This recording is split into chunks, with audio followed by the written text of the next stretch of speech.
আসসালামু আলাইকুম। আশা করি সবাই ভালো আছেন। বেশ কয়েকদিন যাবৎ আমরা সবাই কিন্তু সোশ্যাল মিডিয়াতে এই ধরনের ফানি ফটো এডিটিংগুলি দেখতে পাচ্ছি। তো অনেকেই আমার কাছে জানতে চেয়েছেন কিভাবে এই ফানি স্টিকার দিয়ে এই ফটো এডিটিংগুলি করতে হয়। আজকের এপিসোডে তাই আপনাদের দেখাবো। তো চলুন ভিডিওটি শুরু করা যাক। এই ধরনের ফটো এডিটিং করার জন্য আপনাদের একটি মোবাইল অ্যাপের প্রয়োজন হবে। সেই জন্য প্রথমে আপনাদের গুগল প্লে স্টোরে চলে যেতে হবে। এরপর সার্চ বারে লিখতে হবে ফটো স্টুডিও। এরপর সার্চ করতে হবে। সার্চ করার পর এই যে এখানে দেখতে পাচ্ছেন ফটো স্টুডিও অ্যাপের লিঙ্ক চলে আসছে। এই অ্যাপটি আপনার মোবাইলে ইনস্টল করে নিতে হবে। আর আপনাদের সুবিধার্থে এই অ্যাপটির লিঙ্ক আমার ডেসক্রিপশন বক্সে দিয়ে দেব। অ্যাপটি আপনার মোবাইলে ইনস্টল করে নেওয়ার পর অ্যাপটি ওপেন করে নিতে হবে। ওপেন করে নেওয়ার পর এরকম একটি ইন্টারপেজ চলে আসবে।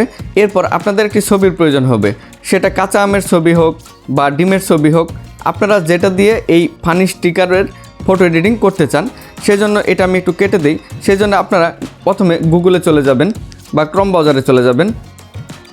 ক্রোম ব্রাউজারে আসার পর এখানে যদি আপনারা সার্চ করেন, যেমন আমি লিখে দিলাম কাঁচা আম, এরপর সার্চ করতে হবে।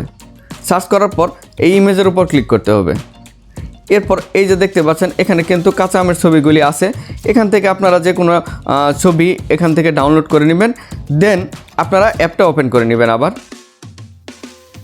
অ্যাপটা ওপেন করে নেওয়ার পর এই যে এখানে দেখতে পাচ্ছেন উপরে ব্রাউজ নামে একটি অপশন আছে, এটির উপর ক্লিক করতে হবে। ক্লিক করার পর আপনাদের সেই ম্যাঙ্গোর ছবিটি ইনপুট করে নিতে হবে। আমি একটি ম্যাঙ্গোর ছবি ইনপুট করে নিলাম। ওকে, এই ম্যাঙ্গোর ছবিটি ইনপুট করে নিলাম। নেওয়ার পর এখানে নিচে বেশ কিছু অপশন দেখতে পাচ্ছেন। এখানে স্ক্রল করে ডান দিকে যেতে হবে। ডান দিকে আসার পর এই যে এখানে স্টিকার নামে একটি অপশন আছে, এটির উপর ক্লিক করতে হবে। ক্লিক করার পর এখানে দেখতে পাচ্ছেন এই যে স্মাইল স্টিকারের অপশনটা, এটা আপনাদের প্রথমে ডাউনলোড করে নিতে হবে। আমার অলরেডি ডাউনলোড করা আছে। এই যে এরকম ডাউনলোড চিহ্ন থাকবে, এটা এইভাবে ডাউনলোড করে নেবেন। ডাউনলোড করে নেওয়ার পর এটা ওপেন করে নিতে হবে। ওপেন করে নেওয়ার পর এই যে দেখতে পাচ্ছেন ফানি স্টিকারগুলি, এখান থেকে একটা একটা করে স্টিকার ইনপুট করে নিতে হবে। মনে করুন আমি প্রথম স্টিকারটা ইনপুট করে নিলাম। ইনপুট করে নেওয়ার পর এটা এইভাবে ছোটো বড়ো করে নিতে পারবেন, এইভাবে এটা ঘুরিয়ে নিতে পারবেন। তো আমি এখানে এইভাবে এটি ছোটো করে নিয়ে এখানে আমি এটা বসিয়ে দিচ্ছি। এরপর ওকেতে ক্লিক করতে হবে। এরপর আবার স্টিকারের উপর ক্লিক করতে হবে। দেন আবার এই স্মাইল স্টিকারে যেতে হবে। এইভাবে আবার আরেকটা স্টিকার ইনপুট করে নিতে হবে। এরপর এইভাবে বসিয়ে নিতে হবে।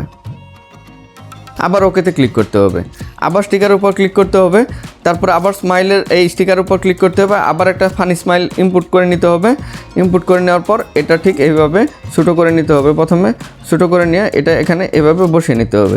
এরপর ওকেতে ক্লিক করতে হবে। এইভাবে আপনারা স্টিকারগুলি বসিয়ে নেবেন। তাহলে কিন্তু আপনাদের এই ভাইরাল ফানি ফটো এডিটিংটা হয়ে যাবে।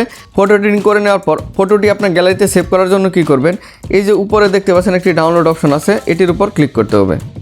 ক্লিক করার পর এখানে দেখতে পাচ্ছেন সেভ নামে একটি অপশন আছে, এটির উপর ক্লিক করলেই কিন্তু ছবিটি আপনার গ্যালারিতে সেভ হয়ে যাবে।